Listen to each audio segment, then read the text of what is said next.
Welcome friends, வாங்க சூப்பராக நான் செய்யலாம். அதுக்கு தேவையானது மைதா.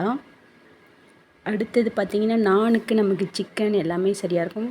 இன்ஸ்டன்ட் ஈஸ்ட் பவுடரு, அடுத்து 2 டேபிள் ஸ்பூன் கீ ஆர் எண்ணெய் இருந்தால் ஓகே. அடுத்தது 1 ஸ்பூன் சால்ட்டு. இப்போ மாவு கலந்துக்கலாம், நம்ம பிசைஞ்சு வச்சுக்கலாம்.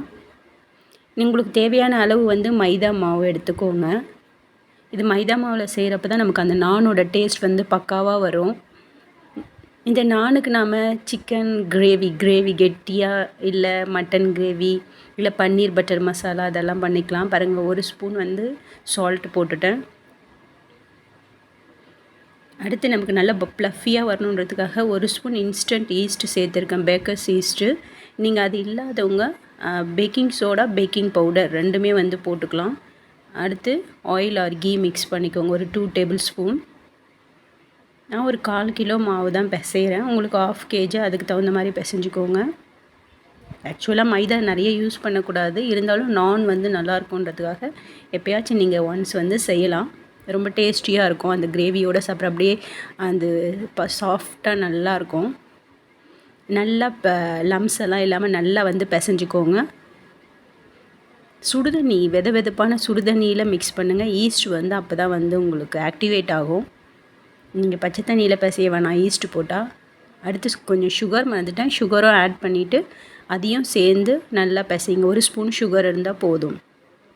ஸோ சுகரு, ஈஸ்ட்டு, சால்ட்டு, அடுத்து மைதா மாவோட தண்ணி, லூக் வார்ம் வாட்டர் சொல்லுவோம் இல்லையா, வெதுப்பான தண்ணி ஊற்றி கலந்து பிசைஞ்சாச்சு.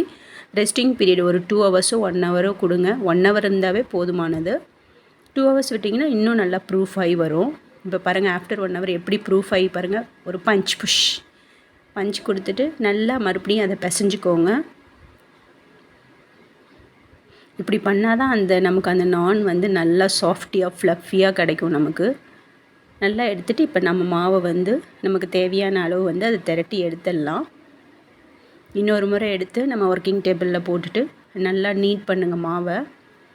பார்க்குறதுக்கு ரொம்ப நல்லா சாஃப்டாக இருக்குது. இப்போ உங்களுக்கு எவ்வளோ பீசஸ், எவ்வளோ சைஸ் வேணுமோ அதுக்கு தகுந்த மாதிரி நீங்கள் கட் பண்ணிக்கோங்க. எனக்கு 10 நான் வந்தது. நல்ல மாவு சாஃப்டாக இருக்கணும். நீங்கள் போட்டுட்டு இதை இன்சைட் அவுட்டை நல்லா உள்ளே பண்ணிவிட்டு ரவுண்ட் பண்ணி எல்லா மாவையும் திரட்டி எடுத்துக்கோங்க.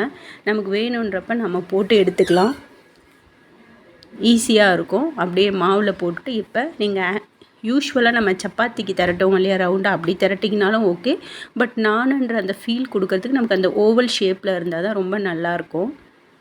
ஆக்சுவலாக இதுக்கு அந்த சிக்கன் 65 அப்படியே பெப்பர் கிரேவி, அப்படி பட்டர் கிரேவி அப்படி சாப்பிட்டோம்னா செமையாக இருக்கும். ஆனால் இன்றைக்கி நான் சென்னா மசாலா தான் வச்சுருக்கோம், அதுவுமே நல்லாயிருக்கும். ஆனால் அதுக்கு செம காம்பினேஷனு. எப்போவுமே சப்பாத்தி, பூரி அப்படி செய்கிறதுக்கு இந்த நான் செஞ்சு பார்த்திங்கன்னா ஆயிலும் அவ்வளோ எடுக்கிறது இல்லை. நம்ம இதை நம்ம அடுப்பில் நான் அது தவாவில் சூடு பண்ணி தான் எடுக்க போகிறேன். இந்த ஷேப் இட்ஸ் ஓகே. உங்களோட ஷேப்பு இன்ட்ரெஸ்ட்டு தான். ஓவல் ஷேப்புன்றப்ப தான் அது நானும் அக்செப்டபிள் நம்ம ஆளுங்களுக்கு. நமக்கு கார்லிக் நான் வேணும்னா கார்லிக் நான் திருவி வச்சுருக்கேன் கிரேட்டரில். அதை கொஞ்சம் மேலே போட்டுட்டு கொஞ்சம் கொத்தமல்லி, கொரியாண்டர் லீவ்ஸ் ரொம்ப சின்னதாக மின்ஸ் பண்ணிவிட்டு அதையும் மேலே நம்ம போட்டு ஒரு ரோல் பண்ணிக்கலாம். பட்டர் வேணுன்றவங்க நல்லா பட்டர்லேயே பிசைஞ்சு பட்டர் அப்ளை பண்ணிக்கலாம். அது கார்லிக் நான், பட்டர் நான், ஆர்டினரி நான் நிறைய இருக்குது. இப்போ நான் கார்லிக் நானும் ஒரு சிலது செய்கிறேன். இப்போ பாருங்கள், கார்லிக் தூவிட்டேன், கொரியாண்டர் போட்டுட்டேன். அதை நல்லா நீளமாக அப்படியே திரட்டிக்கோங்க. ரொம்ப தின்னாக வேணாம், கொஞ்சம் திக்காகவே இருக்கட்டும். மோஸ்ட்லி நம்ம ஆளுங்க நானெல்லாம் செய்கிறதில்ல, ஃபுல்காக செய்கிறாங்க. பட் நானும் செஞ்சு பாருங்கள், எவ்வளோ சாஃப்டாக ப்ரெட்டு மாதிரி வரும்.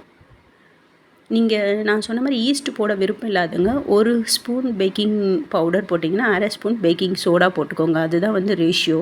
இப்போ நம்ம தவாவில் போட்டுடலாம். ஆக்சுவலாக தவாவில் ஒரு சைடு போட்டுட்டு நான்ஸ்டிக் தவாவில் அடியில் மேலே தண்ணி தடவிட்டு அதை அப்படியே திருப்பிட்டு அடுப்பில் காமிப்பாங்க. நான் அப்படி பண்ணலை. தவாவில் 2 சைடுமே நான் போட்டு எடுத்துட்டு நமக்கு அந்த கிரில் வைப்போம் இல்லையா, சிக்கன் வைப்போம் இல்லையா, அந்த ட்ரேயில் அடுப்பில் வச்சுட்டு அது மேலே போட்டு எடுக்கிறேன். அவன்லேயும் நீங்கள் வச்சு எடுக்கலாம். நான் அவனை விட இது பெஸ்ட்டு. நாம் பாருங்கள், பார்த்தீங்களா, கொஞ்சம் நான் டெக்ஸ்சர் அப்படியே இருக்கா, சூப்பர். இப்போ நம்ம அதை அப்படியே அந்த கிரில்லுக்கு மாற்றிக்கலாம். அந்த கிரில் பிளேட் இருக்கும் இல்லையா நமக்கு, அதை ஸ்லோவாக சிம்மில் வைங்க. ரொம்ப ஃபாஸ்ட்டாக வச்சிங்கன்னா தீஞ்சிடும். கொஞ்சம் மீடியம் ஃப்ளேம் வச்சுட்டு அதை சுட்டு எடுத்துருங்க. பார்த்திங்களா நான் எவ்வளோ அழகாக ஃப்ளஃபியாக வந்திருக்கு. வாவ்! நீங்களும் இதை செஞ்சு உங்கள் குழந்தைங்களுக்கு கொடுங்க ஃப்ரெண்ட்ஸ். இப்போ ஸ்கூல் ஸ்டார்ட் ஆகிற டைம், எல்லோரும் செஞ்சுட்டு கொடுக்கலாம். இதுக்கு ஒரு ஃபுல்கா செய்கிறதுக்கு பதில் இந்த மாதிரி நான் செஞ்சு சென்னா மசாலாவோ பட்டர் மசாலாவோ இல்லை சிக்கன் மசாலாவோ நீங்கள் செய்கிறப்போ அப்படி சூப்பராக இருக்கும். வெளியே எங்கேனா போனாலுமே நம்ம இதெல்லாம் எடுத்துகிட்டு போகலாம். ஓகேவா? இதில் நிறைய ஆயில் கிடையாது, பட்டர் மட்டும் இப்போ நான் உங்களுக்கு மேலே தடவை போகிறேன் பாருங்கள். எவ்வளோ கிளேஸியாக இருக்குது பாருங்கள். வாவ்! சூப்பராக இருக்குங்க. ஸோ ப்ளஃபி நானு நீங்களும் உங்கள் குழந்தைங்களுக்கு செஞ்சு கொடுங்க ஃப்ரெண்ட்ஸ். மேலும் என்னோடய சேனலை சப்ஸ்கிரைப் பண்ணுங்கள். எல்லாமே நான் ட்ராவல்ஸ் விலாக் எல்லாமே தான் குக்கிங் எல்லாமே போடுறேன். உங்களுக்கு பிடிச்சிருந்தா சப்ஸ்கிரைப் பண்ணுங்கள். எஸ்பெஷலி உங்கள் ஃப்ரெண்ட்ஸுக்கு ஷேர் பண்ணுங்கள். அப்போ தான் எங்களுக்கு வியூஸும் சப்ஸ்கிரைபரும் கிடைப்பாங்க ஃப்ரெண்ட்ஸ். உங்களுடைய வியூஸ் ரொம்ப முக்கியம். சப்ஸ்கிரைப் பாருங்கள், எவ்வளோ ஃப்ளஃபியாக சாஃப்டாக இருக்குது பாருங்கள். முறுமுறுப்பாலாம் இருக்காது. அப்படியே புட்டு சாப்பிட்டா அவ்வளோ நல்லாயிருக்கும் பாருங்கள். சென்னா கிரேவியோடு நாங்கள் இப்போ சர்வ் பண்ண போகிறோம். இது கூட நீங்கள் ஆனியன் ஸ்லைசஸ் கொஞ்சம் வச்சுட்டிங்கன்னா ஆனியனோடு சேர்த்து சாப்பிட்றப்ப ஒரே சூப்பராக இருக்கும் friends. Thank you friends. See you on another video.